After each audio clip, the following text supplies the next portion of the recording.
program, I skal se her på TV Fri, handler om, hvordan forskere ved Aarhus Universitet forsøger at gøre AI kreative.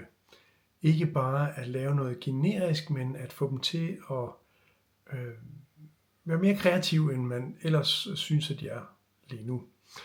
Og som I kan se her, så er det to gutter, som taler med en om, hvordan at de får AI til at arbejde sammen med mennesker om at skrive en historie. Og så tænker jeg, at det kunne være ret fedt at starte med at se, hvor kreativ er AI lige nu. Og det gør vi så ved at starte det her program med en sang, som AI har skrevet. Og nu skal I se her, der har jeg valgt et program til det, som hedder Suno. Og jeg har bedt den om at skrive en 4-minutters sang omkring AI, Being Creative with Writing Stories at Aarhus University. Include information from the website thinkytech.dk that works with making AI models be creative. It is a science song. Og så har jeg bedt stilen om at skulle være futuristisk. Så nu prøver vi at trykke på Create, og så ser vi, hvad der sker. Nu går den i gang med at lave 2 forskellige sange. Og nu må vi se, jeg håber på, at den ender med at være 4 minutter lang. Nu har den thumbnailsene klar. Så skal vi se, hvor hurtigt der går, før der rent faktisk er en sang, vi lige kan prøve at høre. Og de var vist lige lidt kortere, end jeg gerne vil have dem til at være. Men så må jeg jo bare prøve igen. Vi kan lige prøve at høre en af dem. Make a 4-minute song about AI being creative with writing stories at Aarhus University. Det blev til en sang, hvor den troede, at det var lyrikken og ikke en prompt. Så jeg prøver lige igen, og så ser I, hvad det ender ud med, når jeg lige har rodet lidt med det. Så nu fandt jeg ud af det. Det tog ikke særlig længe. Jeg fandt ud af, at jeg skulle en tur over i ChatGPT. Det kan jeg lige se her.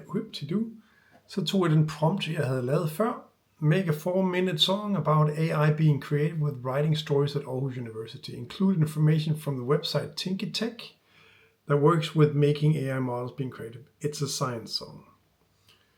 Og så har den ellers skrevet, jeg skal komme efter dig vers på vers på vers, og bridge og chorus, og jeg skal komme efter dig. Og alt det der tekst, der har jeg så puttet ind i Suno. Og det står så her. Og så har jeg bedt den om at lave en futuristisk sang, og trykke create. Og så har vi så fået en kreativ sang. Som her. We plug in our circuits and we fire up the code. Generative AI on a brand new road. Where creativity abounds in digital streams. And stories grow wild like electric dreams.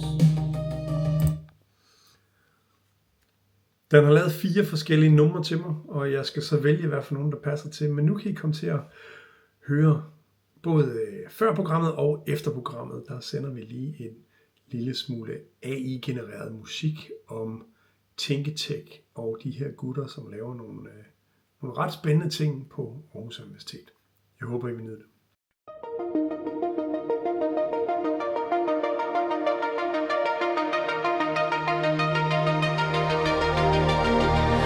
Down in Aarhus City where the scholars roam, at the university where ideas find home. We plug in our circuits and we fire up the code.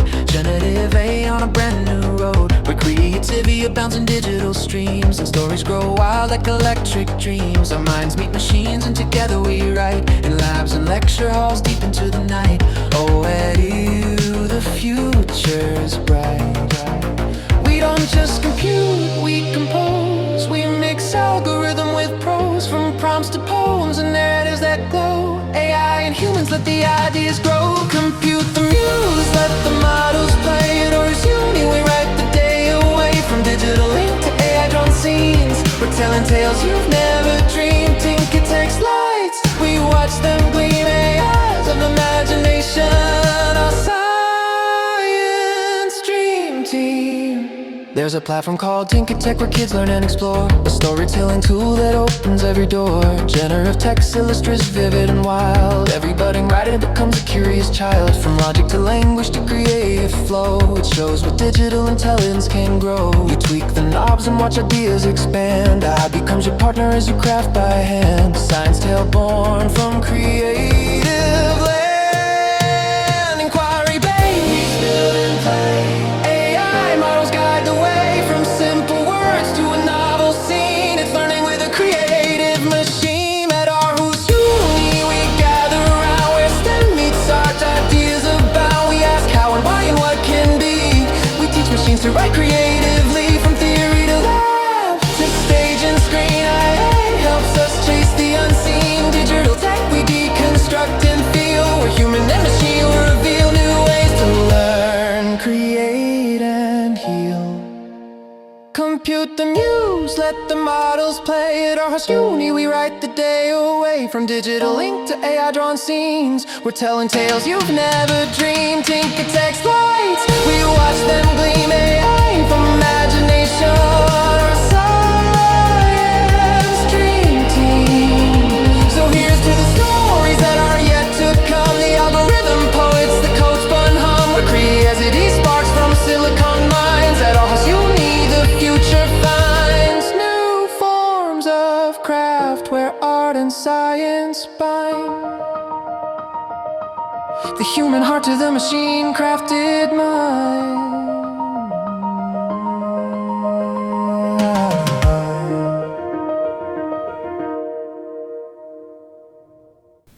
Today I'm at Aarhus University and we're here to talk about AI and creativity, and there are some people here that have been doing a study on it that we're going to talk about a little bit today. Haftan Felix, thank you so much for letting me talk to you guys. Of course. Yeah. So can you guys describe the project a little bit and what Pen Pal is? Of course.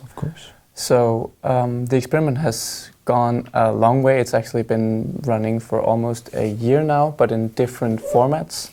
And this latest is a very research-specific and research-oriented way where we try to assess these interpersonal dynamics that emerge between humans and AI in creative tasks. And in this case, it's story writing. So when a human and an AI collaborate on making a story, can we see any emergence of creativity?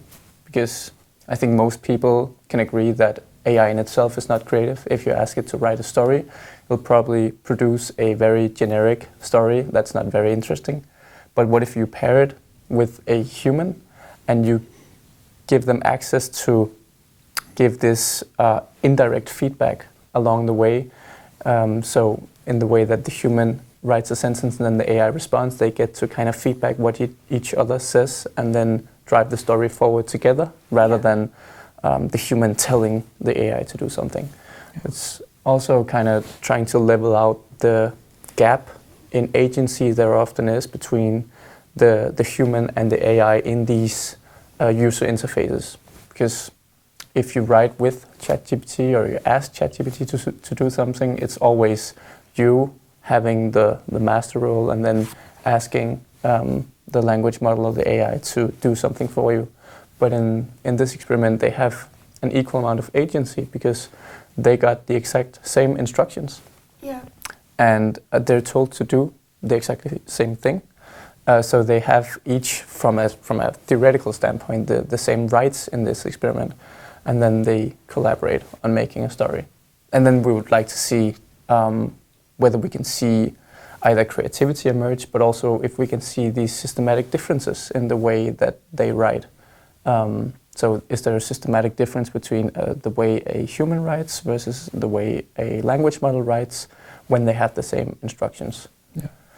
And I guess there's also something very interesting about this being a temporal experiment. So you tried it yourself. You have 10 interactions to write a story. Yes. And then the interesting thing becomes when you look at how your relationship or these dynamics emerge over time. So do you get closer to each other throughout the story in terms of writing, in terms of tone, in terms of themes, or do you kind of actually diverge from each other and like pull opposite directions, or is it more complicated than so? Because it could also be that none of those are an option, and it's just completely random how you kind of are affected by the other interlocutor, if that makes sense. Yeah. Well, that does make sense. I didn't think about that as I was going through it, but No, yeah. that's such an interesting, like, I don't know the word. Perspective. Yeah, such an interesting perspective Yeah. and like thing to focus on as you're doing the studies and the analysis. Yeah. For sure. Yeah. And as I also shortly mentioned before, the project started out as a more of a museum exhibition citizen science setup, where the aim was not to do specific research on it, but was actually more to educate people on how language models work, but also kind of address and challenge people's perception of what a language model is, what it can do, and whether or not it can be creative. So I mean, that aspect kind of continues on in this. Yeah. But I think we've gotten very good feedback on it, and the reason it's quite engaging is because it was designed for another purpose in the beginning, and then we've kind of adapted it to this research-specific question, which makes it more intuitive than if you were to make a purely research-based web app, because then you wouldn't spend a lot of time on user interface, because the main focus is the interaction. So you wouldn't make this book as you might have noticed that it's a book and it has pages and it flips automatically. So that was also, I think, inherently by the way that this has come along, it's become very intuitive and user friendly, and that's why it's a good experience for people to write in. Yeah. So it started out as something that you use for museums and artwork, right? Yeah, so it actually started out as something called the Never-Ending Story. And it's actually the poster over there is an explanation of the Never-Ending Story. So that's, that was an art installation. And we traveled around in Denmark to do these exhibitions or workshops with a very diverse bunch of people from different parts of Denmark. Both high school students, but also elder people who have very different experience levels of using AI and large language models.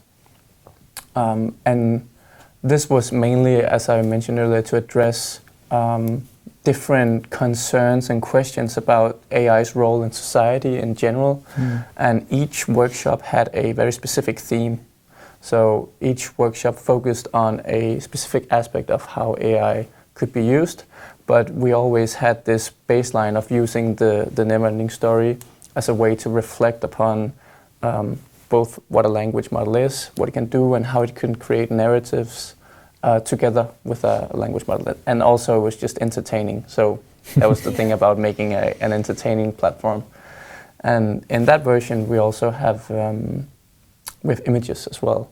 So for each interaction you write, there's an image being generated that pops out on the side, and then kind of follows along with the story. So it feels kind of making your own visual cartoon. So you write a story, but you also get an image generated that fits the story.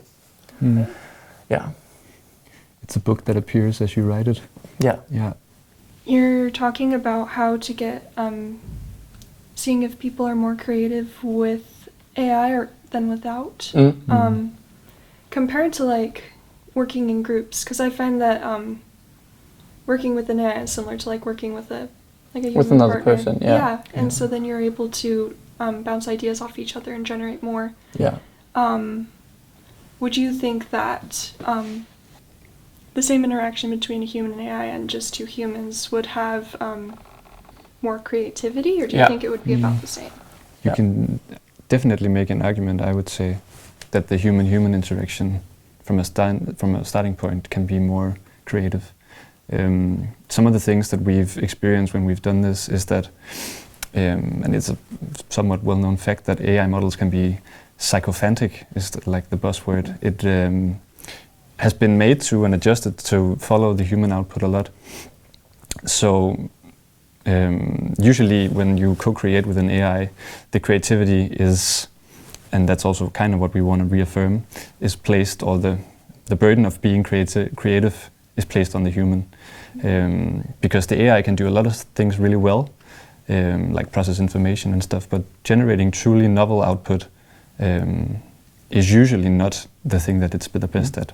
And some people argue that it's impossible the way that it's created. And that also kind of depends on how you define creativity in a normal sense. Yeah. And I would argue that good stuff isn't necessarily, or whatever you try to produce, whether it's a story or, doesn't necessarily have to be creative to be a good product. And AI can help in those senses usually. But whether or not you would have a better interaction with a human is another story, I say. That's true. Yeah. Yeah. So it depends on the output you want. Yeah, definitely. And I think a follow-up study of this experiment would be to do it in a human-human interaction or a human-human condition, because we have this human-AI condition. We actually also have a simulated AI condition, where an AI writes a story with an AI, and we don't need any humans here. And what we also see is, well, these stories that where the AI is kind of in an echo chamber with another AI, they get very generic, and they don't have, they're not as diverse, both in topics and semantics. They move in a very narrow sort of semantic space compared to when a human is in the loop. So even though an AI might not be able to produce anything creative itself, having a human in the loop and then having the human bounce off the AI, even though the AI input is quite generic, might actually amplify the human capability of producing novel or creative output compared to them writing a story alone. Yeah. But if they were paired with a human, you might hypothesize that the output would be even more creative, because now you're not bouncing off a generic interlocutor, you're bouncing off another human being, and you have some shared values and shared understanding of the world that you and a language model might not have in common. Yeah. And this might amplify the creative output, but that's also one of the things we want to see. So does this human loop in an AI amplify or dampen the creative output? Or the diversity of stories as well. Yeah. Yeah. And since we mentioned it a little bit, how would you guys define creativity? At least for the In the sense of stories? Yeah. Yeah. Well, I don't think there's one necessarily. There's different categories. You have talked about it a little bit, but there's the topic of topics, I guess you could say. That humans usually, we have two conditions in the experiment. One where the AI starts and one where the human starts. And in the human starter condition, we usually see that the range, or we haven't really checked it a lot, but from what I can gather when I've read some of the text, is that the human starting stories usually have a wider range of topics. When the AI starts the text, it can sometimes get stuck in this loop as well that Hassan talked about, where it picks the generic fairy tale start, or whatever you would say. So in that sense, I guess you could say the AI, from what we've seen so far, isn't very creative. Yeah. But creativity in language is many things, and I think if I or Halton were able to give a straight answer on what it is that truly defines creativity, we would, I don't know, get it very far in this business, I think. No. Yeah. I think besides topics, there are also these kind of distributions for how the language moves, and it's easier to do in a temporal setting. So you have this over time. You can see how does the language of the user and the language of the AI move in semantic space. And that's also kind of what Felix says about the topics. So you can see these topics that they start from, let's say the fairy tale, how do they move throughout a story? Yeah. And how evenly distributed is the story on these topics? So do they talk equally much about this or this thing, or is it asymmetric, so that there's a lot of focus on one specific topic and the others kind of get subsided? And what we also see is that in the simulated condition where an AI speaks to an AI, the breadth and the entropy, so the entropy is how focused or narrow it is, and the entropy is very narrow for the AI condition, where with a human in the loop, it's way more evenly distributed among more topics. So both the breadth of the number of topics is higher for humans, but also the entropy. So they kind of explore more stories throughout, or more themes. So they explore more themes throughout a single story compared to the AI, which is also, I mean, some metric for creativity or a proxy, but having one standardized metric for how creative is this is probably not very feasible. Also because it's very subjective what creativity might mean for some people compared to others. But we also have a post survey. So when you're done writing the story, you're introduced to a survey where you get asked how creative you thought it was, and how helpful or destructive you think that having this AI in writing the story is. And what else do we ask about? Well, also the creative output of the story. So do you think that this was creative, or do you think that the AI contributed with anything creative? And I mean, the subjective assessment or evaluation of how creative they think something is also a very valid measure of creativity, because it's subjective. So asking people is sometimes the best way to get an answer. If ChatGPT, other AIs, if they don't really have as much creativity as we interact with them, have you been seeing, or like would you assume that like human creativity is going down?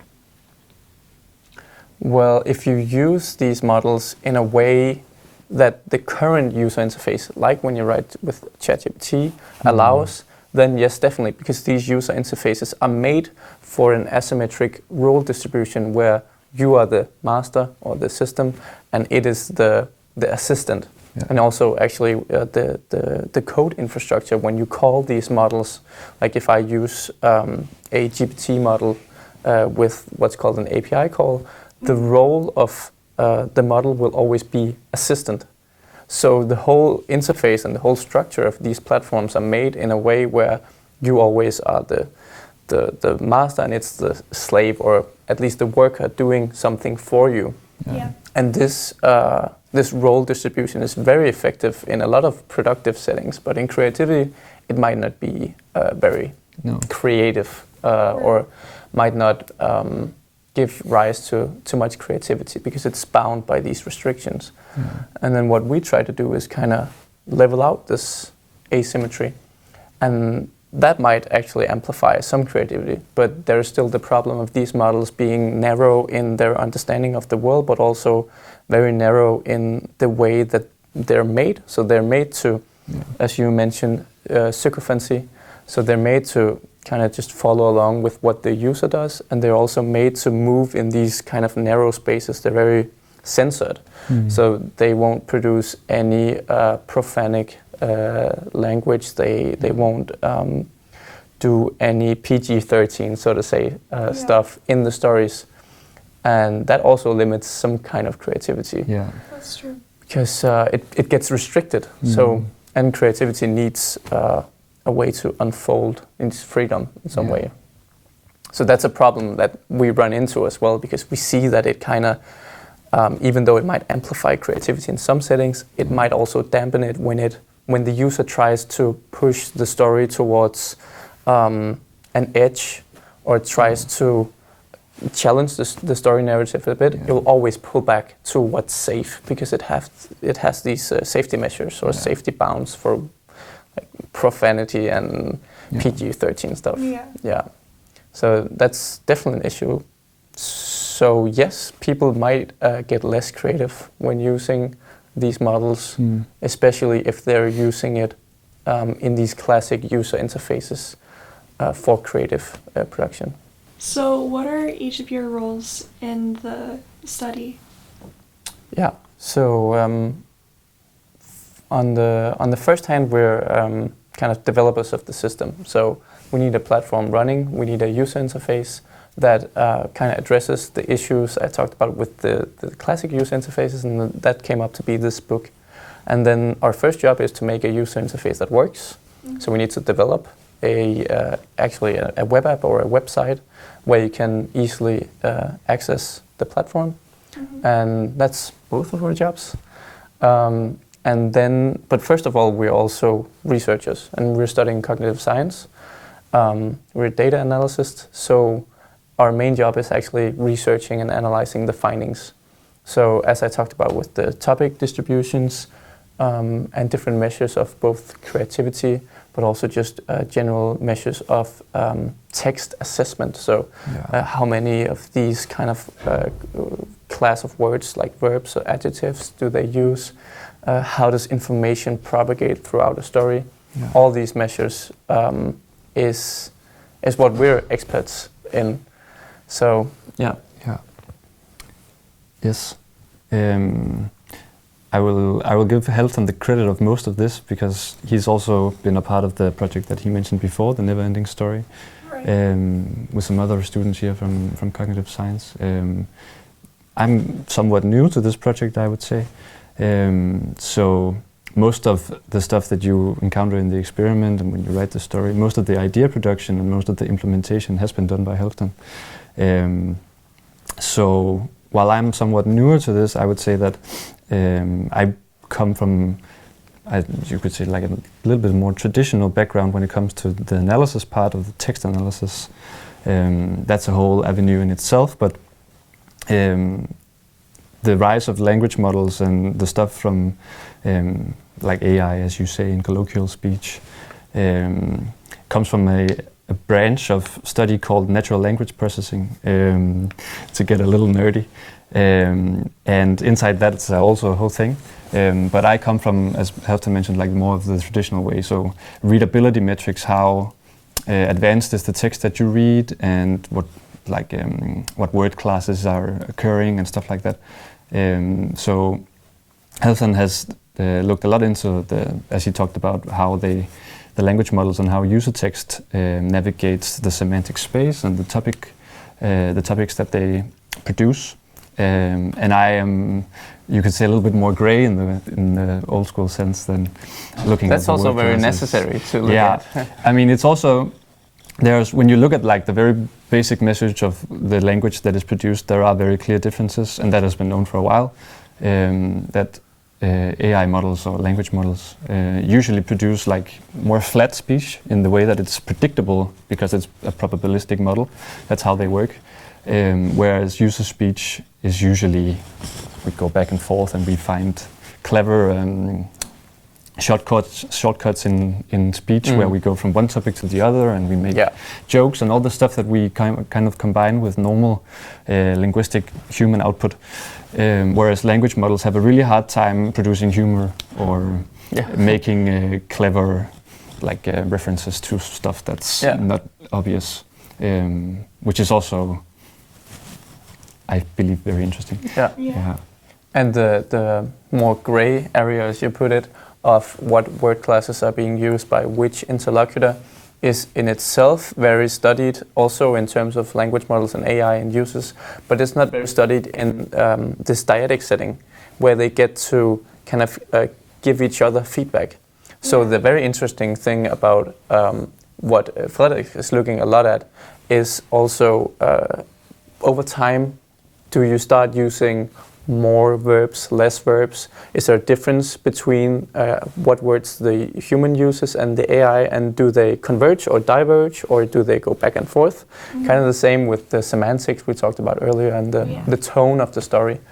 And what we can see now from very preliminary analysis is that in the beginning they both use a lot of adjectives, especially the language model, but then over time the verbs start taking over. And this is kind of this action-based hypothesis that in the beginning you set a scene, you start describing things, but over time you one thing is that the adjectives drop, so you want to have some action that's usually driven by the user wanting something to happen, and then the AI follows along. So you can see that they kind of follow along in the way that they, throughout a story, start using less adjectives and more verbs in order to produce some action that will happen. That's very interesting to see, and also who begins with this first. Yeah. And it's actually yesterday that Frederik concluded with those graphs that we have now. Yeah. Tell us more about what you did yesterday with the Yeah. graphs. To start from the start, we're using a framework. It's not because the framework in itself is novel, but it's in this business that we're in, or whatever you want to call it, in this branch of science, there is this very, very good tradition of people making stuff open source, which means that people like us who haven't paid for anything or just like do this for the curiosity of it and wanting to expand knowledge can use certain frameworks. And some of the people here from cognitive science and from IMC, where we are now, have contributed to a package called text descriptives, which basically just you give it some text and then it computes a whole bunch of measures, which is the readability, for example, that we talked about. There's a bunch of different ones, but that's basically how complex the text is, which we looked at yesterday, and the word classes, and there's a whole bunch of ways you can do that. The interesting part about it so far, as we've looked at, is that it's the very clear signs that there are, as Halfdan mentioned, that you could use the hypothesis of usually the fairy tale start from the AI is very descriptive. You set a scene, the human does that too. And then at some point you could say that usually the user might get a little frustrated with all of the description and none of the action. So usually the input, or the spark, as you could say, in the story is generated by the user. And that requires verbs because that's how we describe stuff that is happening in a very basic sense. Yes. Yeah. Another thing we also looked a lot at yesterday is how the tone of the story moves between the two agents or interlocutors. So, and by tone I mean sentiment. Yeah. So valence, how positive, neutral, and negative is each interlocutor, and how do these move? And you could imagine that if you throughout a story get closer to each other, there would be some sort of alignment because you kind of find each other at the same sentiment level. Right. But if you move away from each other throughout a story, there will be this kind of disalignment because you're actually moving more and more away from each other in terms of tone and sentiment in the story. Mm-hmm. And we saw a quite interesting thing because on interaction basis, we see this pattern. Oh. So they constantly push and pull each direction. So it's not just them either going the same or the different direction, but actually them just going back and forth like this. So every time the user or the AI pulls in one direction, the other interlocutor will pull the opposite direction, and then they will constantly cross this mean boundary that just lies, and that will be the mean. But then there's these huge fluctuations in each interaction throughout a story. And this could also be one of the things that actually drives creativity, because you kind of challenge each other. So you push or pull a different direction, then you kind of challenge the other to pull the other direction instead of just agreeing on going the same pace and going the same place. So although it's not a measure of creativity, it's a measure of alignment and what we call interpersonal dynamics, which is a very fluffy term, but it sounds very good. Yeah. And how long has this project been going on? Because you've just joined. Yeah. And So Yeah. the project is kind of muddy at this point if you want to set up clear boundaries for when what started, because this is a different project from the Never-Ending Story I mentioned earlier. Right. But this is a study we're doing in collaboration with Center for Contemporary Cultures of Text. It's also just called the Text Center, and it's upstairs.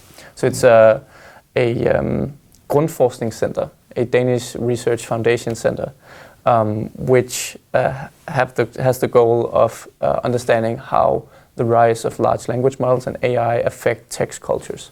And this is very much in that arena, because we want to see how language models affect writing stories and collaboration and creativity.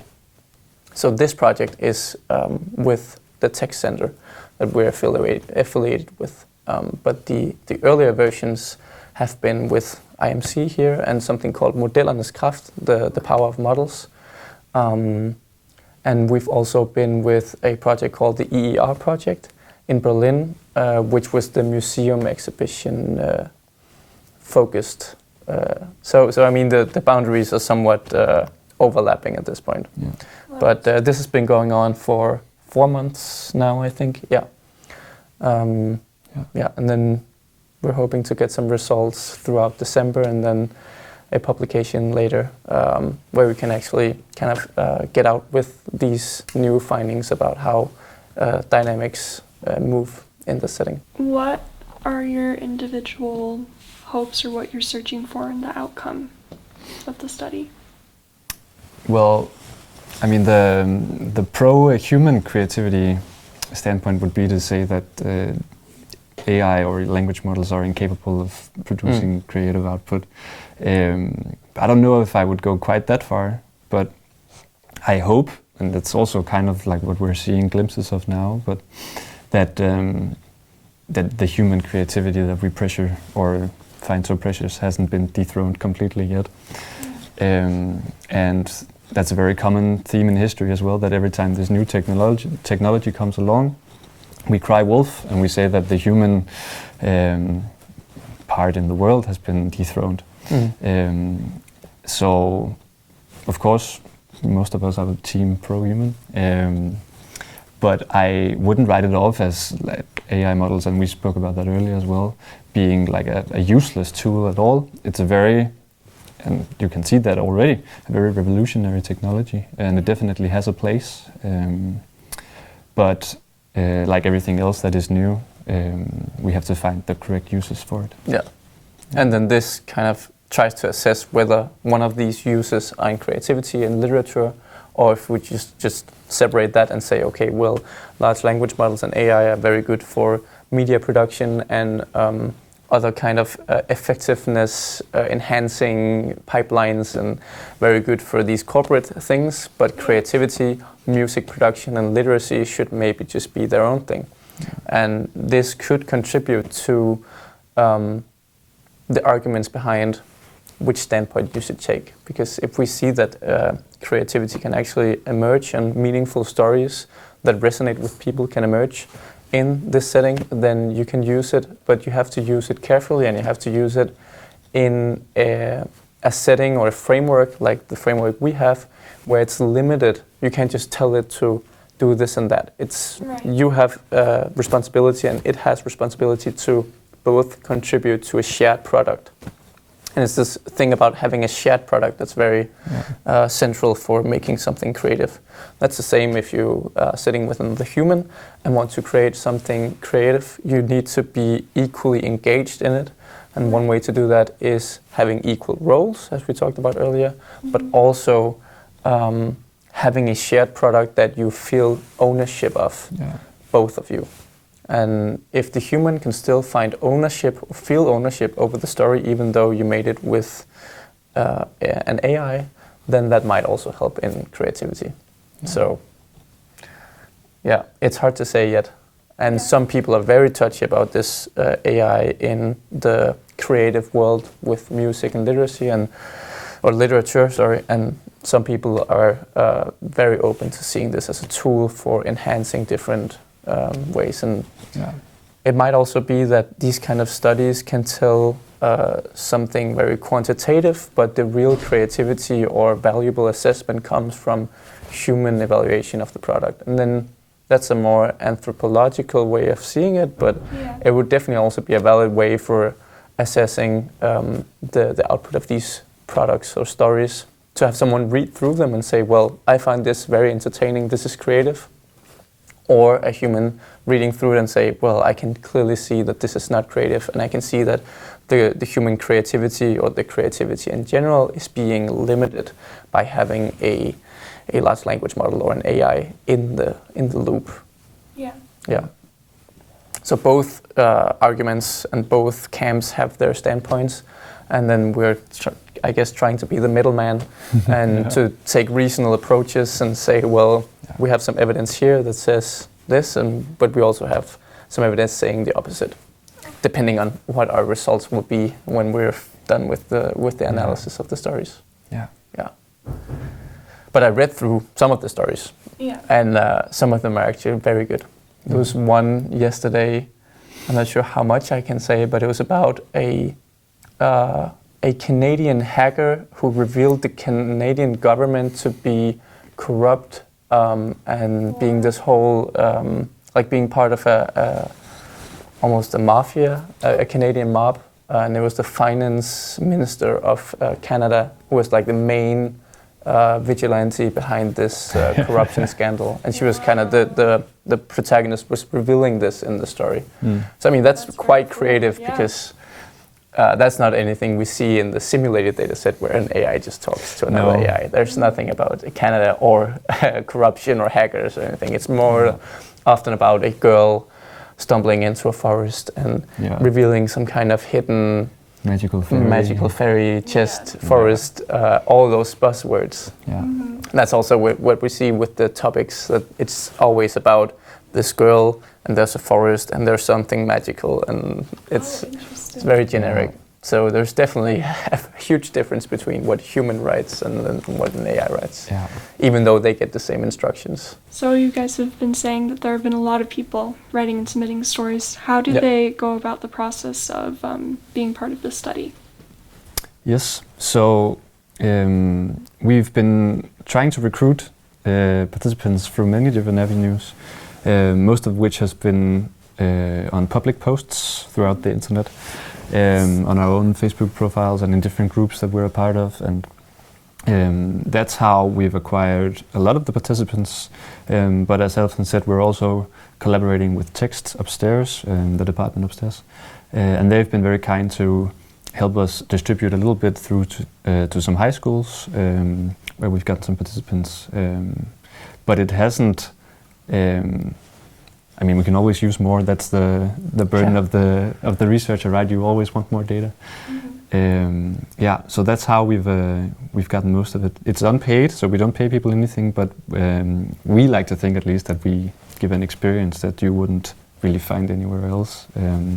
As Elton talked about, that you co-create a story with an AI in a different way than you would do if you just opened up ChatGPT or Claude or whatever.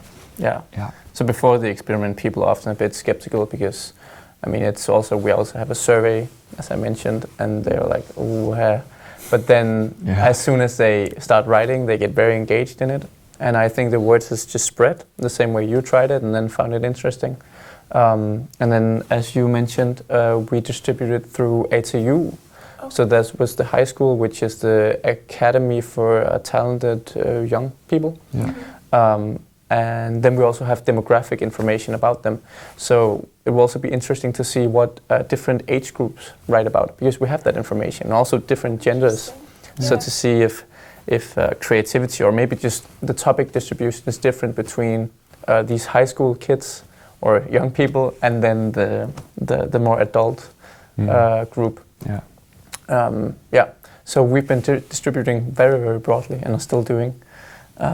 And then the word kind of spreads, because then one finds it engaging and then they say it to their parents or their friends and then they try it. So I think we also have people from both Denmark but also the US and Europe, because we also have when you answer the demographics question, you also answer where in the world you're from. And we can see that we have also outside the Danish borders, which is very cool, because we've also been posting on Reddit, like Reddit subgroups, and different other platforms for distributing just general people with a general interest for language models and AI. So, but we haven't actually looked at that yet, the demographics and the geographical location of people, other than just glimpsing over and seeing that they are from different places. So, but it'll be very interesting to see if. I mean, if you took the anthropological standpoint, you would also be able to see, well, does the story topic and this way of writing story differ between cultures and countries? So do people across the Atlantic or from other places in Europe write stories differently than they do in Denmark. And yeah. There's an endless amount of questions that you could try to look at with this. So we have the data and we have the information, but as this is still an ongoing research, then this is not our first priority, but we will look at it. So there's a lot to do down the line, and right now we just have the very preliminary results from the study we've done so far and the analysis. So, and I think maybe in 2 months we'll know more about the distribution, and it also depends on the amount of stories we get. So the more stories, the more precise our results will be, but it will also make the analysis more diverse. Did you have a goal for how many stories you wanted to collect for the study? I don't think we have like a concrete goal.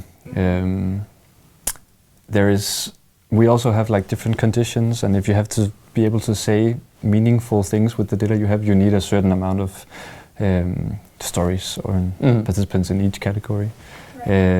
So we would definitely hope to get more than we have now, but I would say we can also say something with the amount we have now. Yes, we can get significant results with what we have now, but the more the merrier. And as you said, we have different conditions, so we're also testing different types of AIs or large language models. So when you go into the experiment, you'll just get assigned one of 4 models.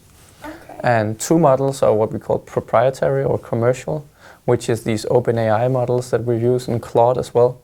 And then 2 are what you mentioned earlier, open source models. So models that are open to the community to use, but also you can download it and you can modify it. They are what you would call open weight. So you get the model weights and then you can host it yourself. So we also want to see what's the difference between these closed proprietary models and then these more open sourced, and do they write stories differently, and is one more restricted than the other. But then if you have 4 conditions and you have, let's say, 100 stories, you only have 25 per condition, that's suddenly not enough to see. So you would need more stories than that. So the more conditions, the more data you need, and so the more we dig into these conditions, the more data we would also need. And that's why we're taking it from the top to see these more broad distributions and broad analysis, and then we're digging into it when we get enough stories. So if there are individuals who see this and would like to participate, how do they go about in doing that? How much time will it take for them to do it? So we have, as I mentioned, made a web app. So it's actually just a website that you go into, and then you'll be guided through the game or the experiment.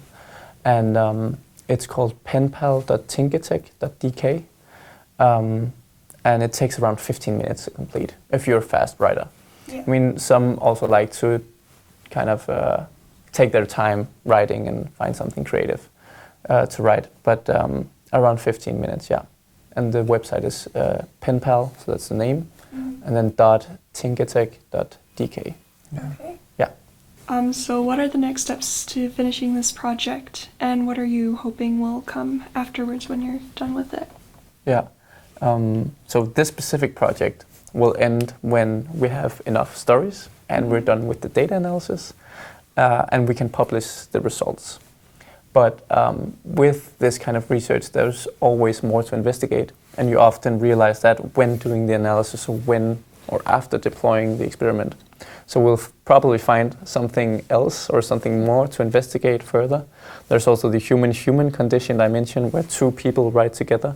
If you could compare that to the data set we have with the human AI, you would kind of fulfill the picture of what is the difference between a human writing with a human and an AI writing with a human. So the role of the AI, what does that serve, and what does that kind of provide to the table? That's one thing. Then there's also the more broad future of this framework that we've developed. So this writing stories with an AI, both with and without images and pictures.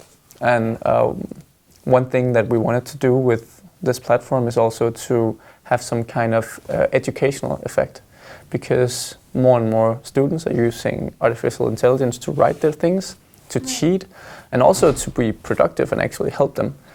But just having this user interface with ChatGPT where you can ask it to do anything won't do any good, because it's often outsourcing your cognitive abilities and your cognitive reasoning, just making it do the cognition. So if we could make this broad framework where people can either explore and write stories that would be for a subject like Danish, where they kind of can explore different genres, different periods of time, and you can get the AI to write like an author from the Romantic time or from the Renaissance, or existentialism. But you can also use it for language acquisition, because imagine that you sat with this tool and it was in German, because we also did it in Berlin, and you have to write a story. You might not be very good in German, or if you had to write in Danish as well. But in the fact that you only have to write, let's say, 1.5 sentences, and then you'll get immediate feedback, and you'll get a continuation of the story that follows along with your idea, it'll help a lot with you actually being able to produce a story, because what most people struggle with acquiring a second language is to produce coherent sentences and coherent stories and productions.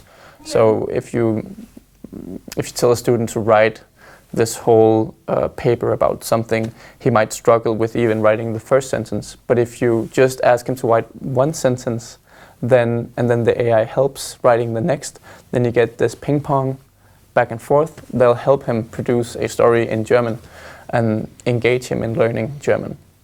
So to answer your question, it would be to put this framework into a broader image or a broader field. That could be education. So how can we use AI tools in education in a responsive way that doesn't limit or restrict or completely ban AI tools, but actually uses it for hopefully creating creative stuff. Yeah. A lot of people are worried about AI becoming more dangerous, and what's your guys' standpoint on that? Do you see it as a threat or more as something that can be utilized in a good way? Yeah.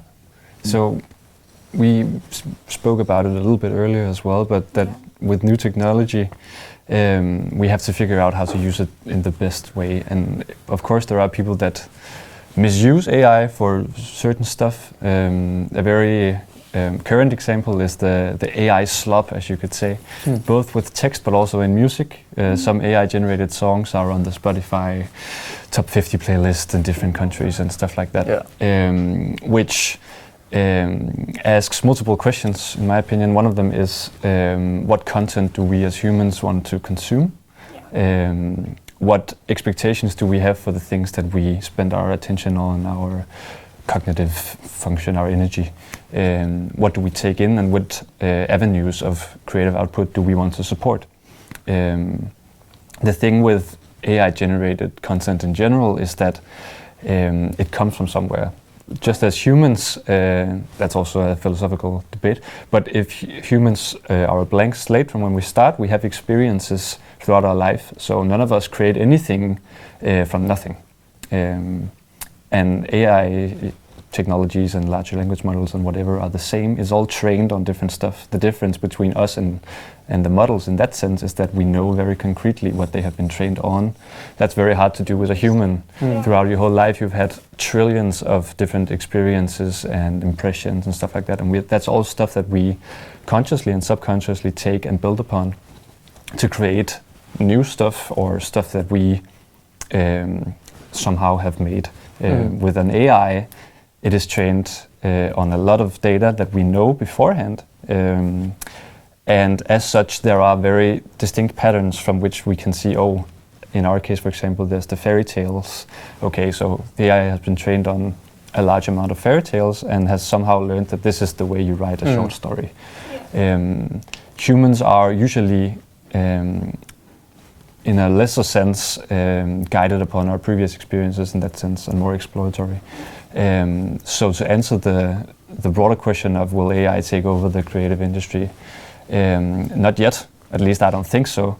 you never know with future technology. The way that most of the models are built now, I think, has or have very clear limitations in that sense. Yeah, definitely. There's also, and you kind of mentioned that as well, that the models are trained on data already produced by humans. So in terms of music, the music AIs are trained on a bunch of songs already made by humans. Right. And the same with the text literature. So even if an AI produces a music piece or a text or a book, it'll be a reflection of its understanding of what it's like to be a human. Yeah. Because both music and literature often takes a stand or comes from the being of a human. Right. So what does it feel like to be a human? How can we reflect our experiences onto a song or a paper? And then if you make an AI produce it, it'll just be a kind of ghost or reflection of what it thinks that a human is like, or how it interprets the being of a human. So what does it feel like to be a human? And so it'll always be like a ghost of, because it's trained on human data, it'll always be a ghost of the human soul or the human understanding of being in the world. Yeah. Before we end this little interview, is there anything else that you guys would like to add that we didn't get the chance to reach to talking about?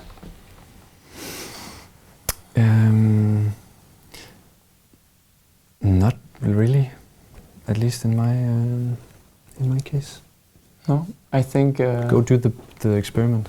Yeah, I think one point is that even though that you're skeptical of, for example, AI in creativity and AI in these more artistic fields, you still have to be open to how we can investigate it.